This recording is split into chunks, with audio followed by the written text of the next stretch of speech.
Welcome to Peace Propaganda, a weekly show about living peacefully. This is Adam. And this is Becky. Thank you so much for joining us again this week.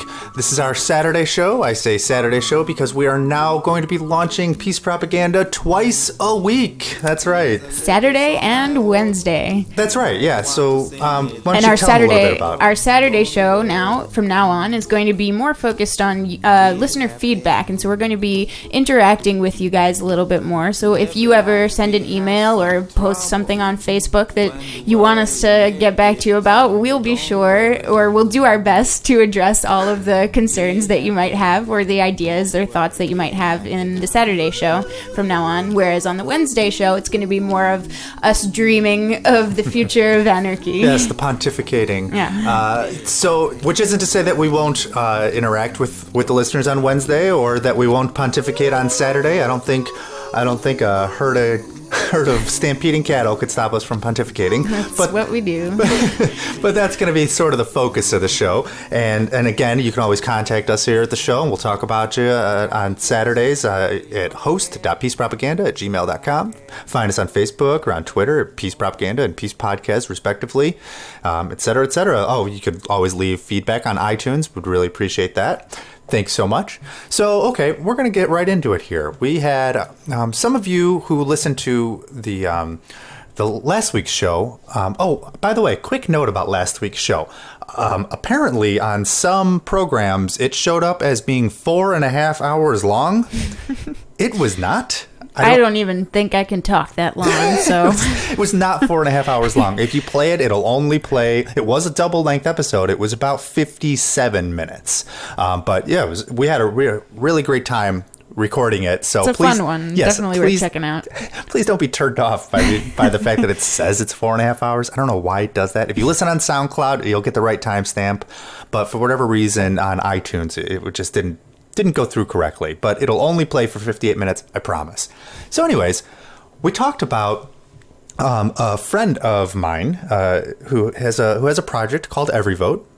Please go check it out. But he had mentioned that markets are just cold numbers, and it's sort of a conversation that he and I were having.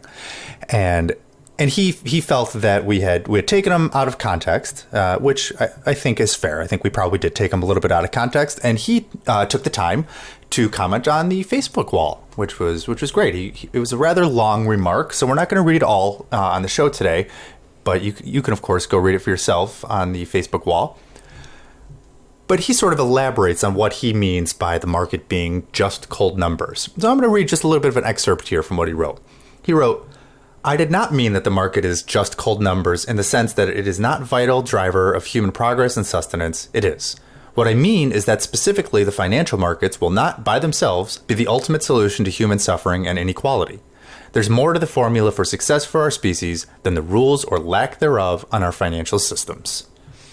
Yeah, okay. So this is interesting because, I mean, I get where he's coming from. For sure, it's not just going to be the rules or lack thereof that are going to sort of move us in new directions, because as we can see, you know, people Yeah. regardless of the rules or lack thereof, people, you know, live their lives according to how they want to live them, and they skirt the rules or lack thereof accordingly. So with that, I can sort of sympathize, but at the same time, I also think that as we start to get the right ideas for what the rules should be in terms of you know, bettering our situation in our society, we're going to find that the financial markets are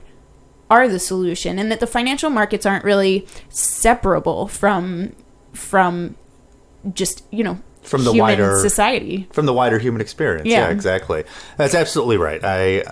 I would agree. You know, you can't, you know, a financial market in a vacuum isn't going to feed someone's family. It's not even a thing, right? Yeah, right. It's not even a thing. So of course, we both agree that financial markets in and of themselves, you know, on paper or as an idea, aren't going to solve any problems. But that's not really what a financial market is. I mean, a financial market in 21st century United States, typically you're talking about, the NASDAQ or the, Wall Street Stock Exchange or the New York Stock Exchange. Sort of heavily manipulated examples of people skirting the rules to benefit themselves at the expense of others. Right. Really. Well, the rules are only there to keep small people from helping themselves and others. Yeah, the rules are being designed to benefit the people who are benefiting. Yeah. It's always funny, the idea. I mean, and Mitch did not say this. I just want to clarify, but a separate idea is that many people will say,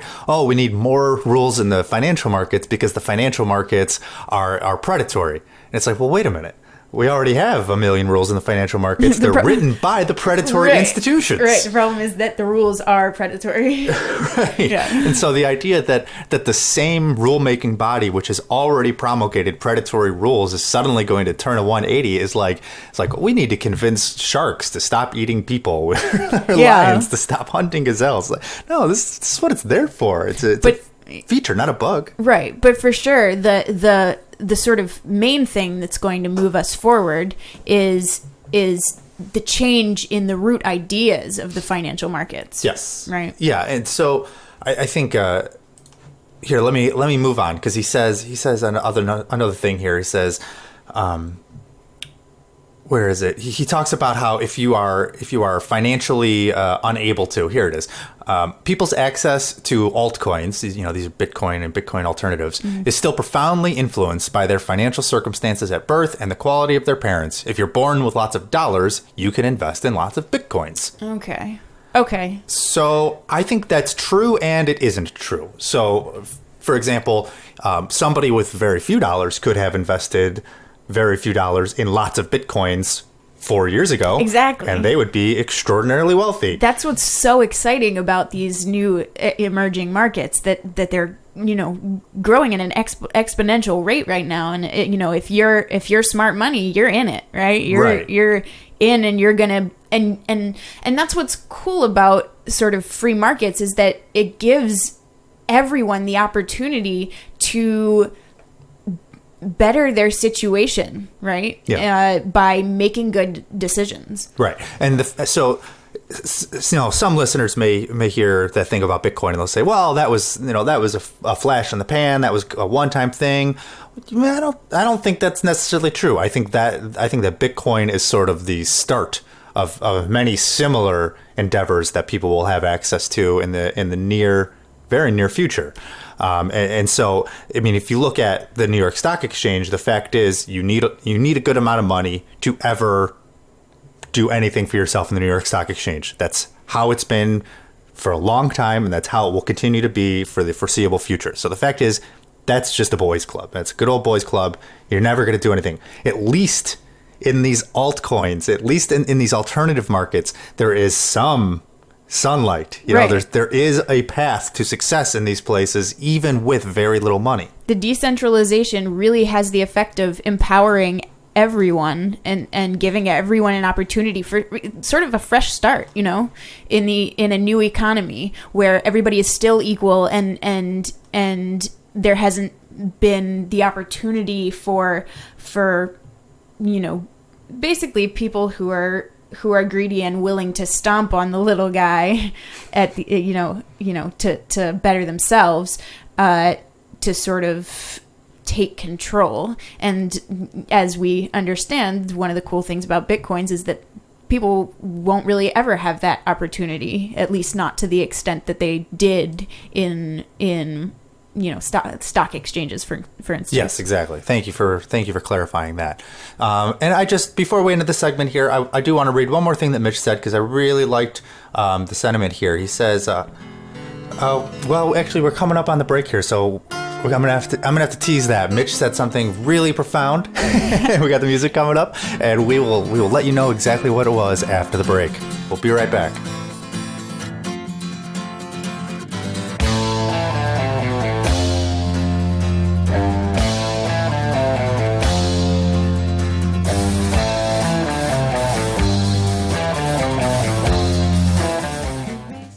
I want to take this opportunity to tell you about Sean's Outpost, a homeless outreach program which has provided over 20,000 meals to the homeless in Northwest Florida.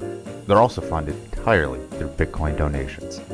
They are proving that we can address the problems in our community without the state, without its predatory welfare programs, and without its Ponzi money.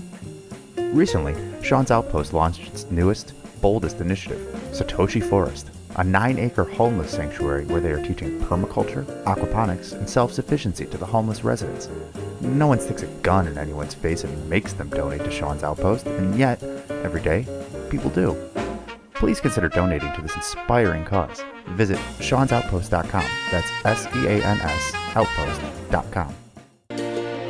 Walking like a one-man army, fighting with the shadows in your head, living out the same old moment, knowing you'd be better off instead if you could only say what you need to say. All right, so we're back here. As I promised, we had something that we really enjoyed that Mitch had written on our Facebook page here. It's part of a larger discussion about whether or not markets are just cold numbers, and that's sort of what we talked about in the first part of the show here. But now we're talking about, to those of you who listened to the last show, we brought up an example. It was a Kickstarter for Lumio, and Lumio being a project that helps people make public decisions or decisions that influence their lives, and it sort of helps facilitate large crowds in that way. And what Mitch says is, in the Facebook post here, it says, unfortunately, the public demand for these platforms is still very low, and they are almost impossible for people to find funding to produce and sustain. I don't think that we've even begun to see the power of this marketplace of ideas to solve our problems and protect our liberty. We are still living in a highly monopolized technological environment. And I think that's absolutely true. Yep. That's absolutely right. Yeah, I mean, I think what we're starting to see emerge out of this very new sort of decentralized market is, first of all, we're seeing issues with the way the internet is currently designed, in the sense that there are some monopoly powers happening, right? Yeah, how do you mean? So, I mean, the whole net neutrality issue, right? Where big companies have the power to say, look, we don't want you posting whatever content you want to post. And that's really a big problem for the internet because, it's the beginning of losing equal footing, which is exactly how we get to sort of where we are right now in the current economic situation. Sure. But only with data. And so it's been my sort of expectation that what would happen is we would develop a decentralized internet. Yeah.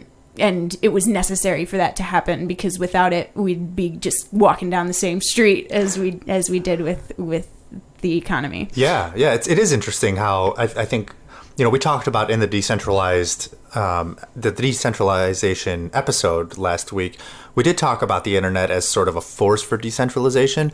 But yeah, when you look at the actual structure of the internet, sort of how the data flows, how people are sort of obliged to turn over every aspect of their personal life to these, large mega corporations, it does look increasingly centralized and monopolized by huge powers. And I think Mitch is right here that we haven't begun to see the power of this marketplace of ideas to solve our problems and protect our liberty. I think that's absolutely right. And so there's actually a brilliant new platform coming out that addresses this explicitly. It's a platform. It's open source. It's being developed to create a decentralized, fully encrypted internet. It's extremely exciting, and it's basically the idea is all you have to do is have a machine of some sort. So eventually they'll also have it for mobile devices, but all you have to do is offer some small amount of hard disk space as payment for access to the network. Yeah. And then you have access to huge amounts of disk space that is sort of, the cloud of combined disk space offered by all users of the network. Right. Yeah. So the idea here is that everybody would would have all of their information stored in tiny shards and tiny fragments across an untold number of other people's machines. So rather than storing your data, say, with Google Dropbox on the Google servers, which is highly susceptible to all manner of malicious, like man-in-the-middle attacks. The government could just get a warrant to surveil on Google's servers, et cetera, et cetera, et cetera. The idea with this project is it's just not possible. Right. Your information is encrypted the moment it leaves your machine. Your ISP doesn't even see it, and then it's automatically, via this new protocol, sent off to untold numbers of machines in shards and unusable shards. And it only gets reassembled when you use your private key to re-log into the network. And the other thing that's really exciting about this is that when you have central servers like Google has, to be Google, you have to have a huge investment in hardware to provide those services. Whereas with something decentralized like MadeSafe, yeah, that's the name of the program here, MadeSafe, which we're talking about, right?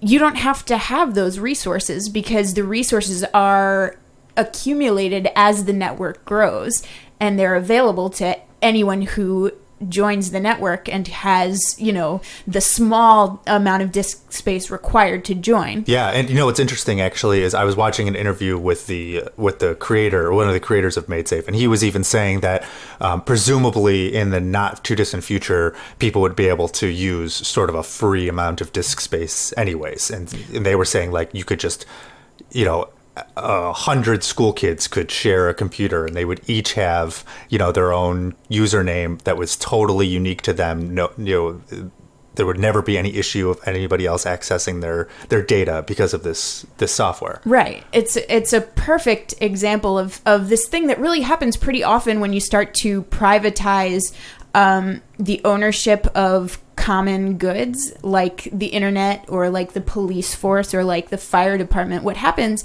is that you free up resources and it makes it so that people who are in more unfortunate situations can be served for free. Yeah.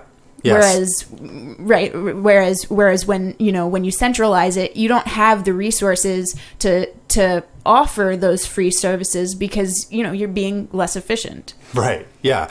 I mean, there's pretty much no incentive for Google to offer a free service to anybody because they paid a lot of money for their equipment. That's like exactly what you just said. Yeah, and one of the things that MadeSafe, I was watching some of the overview videos on the technology, and what they were saying was, once we have this network up and running, what's going to happen is, suddenly we're going to have all this free disk space all over the world that's available, because we're just going to be using space so much more efficiently. Yeah. And so, that's just what happens when you decentralize and sort of use resources efficiently. You have more resources available and everybody is richer. Yeah. And this also ties into the altcoin discussion that we were having before the break, because MadeSafe is actually the protocol itself will be issuing its own altcoin,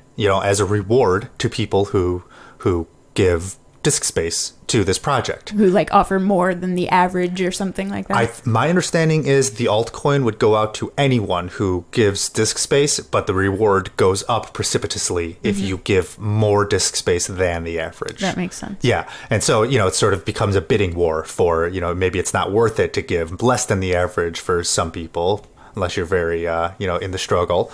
But it becomes worth it for people who have a lot of disk space they're not using. Yeah, and what it means is that, like I don't know, for me, if I have a big hard drive that I was using all of before, I could potentially move. My understanding is I could potentially move all of my data into the MadeSafe network and then not have to use my disk for it, presumably. and then I could offer more of it to the network, Yeah. and then make a return on that. Yeah, and I got about 4 terabytes that I'm sitting on over here that I'm not really using much of, so I would love to get in on that. It sounds like a awesome brilliant project to me. So, hey, thanks, Mitch, so much for contacting the show. If you feel that we still have not properly addressed it, please email us or message us on Facebook. Love to hear from you. Thanks so much, buddy. We'll be right back.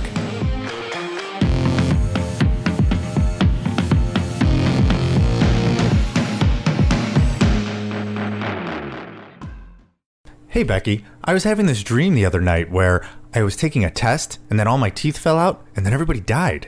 Wow, Adam, that sounds pretty intense. But there are people who can help you interpret those. Really? Where? Well, during the last weekend in April, students from the School of Metaphysics, aided by professional dream coaches from dreamschool.org, will be fielding calls from around the world, answering questions about dreams and interpreting them for 54 hours straight. Wow, how can I get in contact with them? You can call them at 773-427-0155 from 6 p.m. Central Time on April 25th to midnight on April 27th with your dream questions. Wow, I'm definitely going to do that. Where can I find more information? They have a Facebook page called 26th Annual National Dream Hotline Weekend. 26th Annual National Dream Hotline Weekend. I'm definitely going to go to that Facebook page. Good, it sounds like you have some real stuff to work out.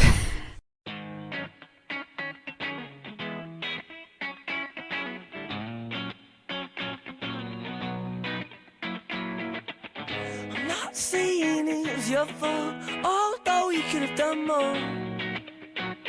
Oh, you're so naive, yes, so how could this All right, so for those of you who are as excited about the Made Safe project as Adam and I are, you will be excited to know that it's going to be released on April 8th, and I'm definitely going to download it at that point and start looking into using it. Yes, I'm very excited for this. Yeah. So we'll see how user friendly it is when it first launches. But again, the idea is that it's an open platform, so there will be a lot of people, with a big incentive to utilize this platform to create their own software on top of. So okay, that's enough for that. Thanks again, Mitch, for that. And remember, if you want to contact the show, if you want us to talk about anything that you have to say on our Saturday show, please host.peacepropaganda@gmail.com. Find us on Facebook. Find us on Twitter at Peace Podcast. We got the YouTube channel up now. You can just comment on the video. That would be fine. So okay, we're gonna go to another email here. It was a very passionate email sent about the episode that we had with our good friend Vince Martine. We had talked about sort of the drug war and the immorality of the drug war. And so, as I say, it was a very passionate email. I'm going to open with his opening sentence because I think it's important to get out his state of mind, where he says, "Let me please preface this by saying that I like the concept of your show, and while I disagree strongly on this topic, I thank and commend the willingness to open the issue up for a thoughtful, provoking discussion." It's always appreciated to Yes. hear an open mind, at least. Yes. That said, the email takes a rather sharp turn shortly after that. And so he talks about how our rights have their limitations, and he's coming at this. He's a law student. He's coming at this from the limitations that our rights have as far as the government is concerned. And so the examples that he gives are: can't say fire in a theater, can't deny a female an abortion despite your religious morality stance, can't take gun on a college campus, can't drive as fast as you want on the highway. There are limitations because in the society it is acknowledged that there is an enhanced risk of public harm. So I think this represents a fundamental misunderstanding of where the show is coming from. When we're talking about rights and when we're talking about how people should be interacting with each other, we're talking about typically the idea of natural rights and the idea of what can you justifiably use violence to prevent someone from doing.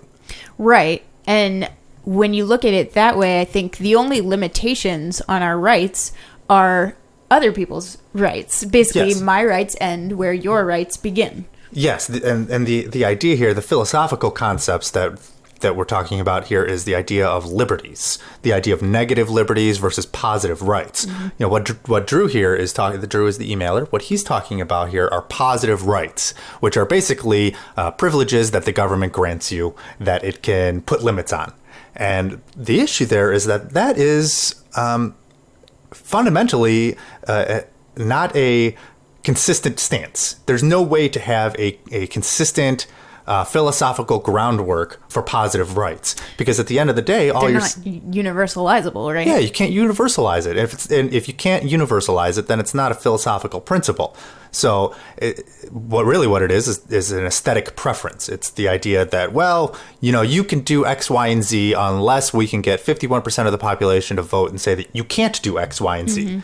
And I mean, that's just democracy being two wolves and a sheep deciding on what's for dinner. That's not a philosophical stance. Right. And it's not, I mean, doesn't something just seem inherently wrong about that, you know, you know, we would all be free to do this thing, except, most of us agree that none of us should do it. Like, Right. Well, you know, who says that this one-size-fits-all solution of just nobody is allowed to do this thing is really the right solution? It sort of cuts off all conversation about the topic at hand and just, you know, says the end, you know, no more drugs. Exactly. So, you know, they can't say fire in a movie theater. Well, first of all, you can. You know, if you're playing a movie in a movie theater, lots of movies say the word fire. So obviously you can say fire in a movie theater. You could also yell fire in a movie theater if there's a fire. Right. When you can't yell fire in a movie theater is when it's going to cause a panic. And the issue there is, okay, yes, let's say, for example, that someone does yell fire in a movie theater and there is a panic and people get hurt. What's the best way to do that? Is the best way to do that, you know, to prevent that, this ambiguous threat that if you're heard, then you might get arrested? Or is the best way to do that the victims or the families of the victims coming after you and making you pay recompense for what you did? Right. I mean, to me, that's the morally justifiable way of handling the situation. Right, and it's the natural consequence of your action, right? It's not some like sort of fabricated, arbitrary rule. Contrived. Yeah. Okay, so I think we sort of talked about that from a philosophical point. Did you have something else? So I wanted to move on to another point that he made. So he kind of went on to make the point that he actually says explicitly Becky is being very, very naive in her view of the actual effect of drugs. Now, you know, I'm used to being called naive. I'm an anarchist. Like, it's nothing new to me. So I don't particularly take offense, and I know where he's coming from. I've heard it before. But he then continues on to say, drugs are very bad. They ruin lives. They ruin neighborhoods. And that's kind of his key, you know, sort of point that he's sort of hammering home. And I guess what strikes me is that is a very simplistic view of drugs. You know, first of all, drugs is an umbrella term for a lot of different types of substances. Some drugs cure malaria. Right. Yeah. Right. I mean, but presumably he's talking about, you know, he's talking about the illicit drugs. But even some of those have positive influences. Right. So you know, there's evidence that there are psychedelic drugs that save people's lives by helping them see things from a different perspective and getting them out of funks, you know? Yeah. And so there's a lot of evidence that says that, you know, there are certain kinds of drugs that are really helpful and beneficial and you know, when used in controlled ways. Yeah. And so to say, you know, drugs are very bad, they ruin lives, they ruin neighborhoods is just like a flat out, you know, it's very this black is and white. the rule. Yeah. Yeah, it's, I mean, you know, since we're throwing around the word naive, it's a little naive. Yeah, and just factually, she literally said we need to stop educating people that drugs are bad. That is 100% not what you said. In fact, the exact opposite of what you said. Right, I would encourage you, Drew, to go back and listen to the episode because Becky actually states numerous times that education is in fact the solution to cure negative drug addiction. Right. It's just that we need proper education instead of, what was it? Government orange peel marijuana skin education. Yeah. So, we thank you for contacting us here at the show. But I really encourage you to listen more closely and also to, listen to other episodes for context of where we're coming from. And also, try to get a broader view of drugs because there are, they can be beneficial and it's useful to have a perspective on that. All right, yeah. So thank you so much again for tuning in on the Saturday show. And be sure to tune in on the Wednesday show that'll be upcoming for the first time ever. We'll be focusing on the theme of simplicity and simplifying individuals' lives as well as sort of generally simplifying society. Yeah, we got a really great show for you planned for Wednesday. Again, it's going to be Saturdays and Wednesdays. And if you have anything that you want to hear us talk about in either of the shows, really, but especially the Saturday show, please email us at host.peacepropaganda@gmail.com, or you can find us on Facebook at Peace Propaganda, Twitter, Peace Podcast. You can leave a review on iTunes, or you can even comment on our new YouTube page on any of the videos that you see there, and we'll get it, and we will be glad to talk about it on the show here. So again, this was Saturday, March 29th, 2014. Have a great week. Be happy. I give you my phone number. When you worry, call me. I make you happy.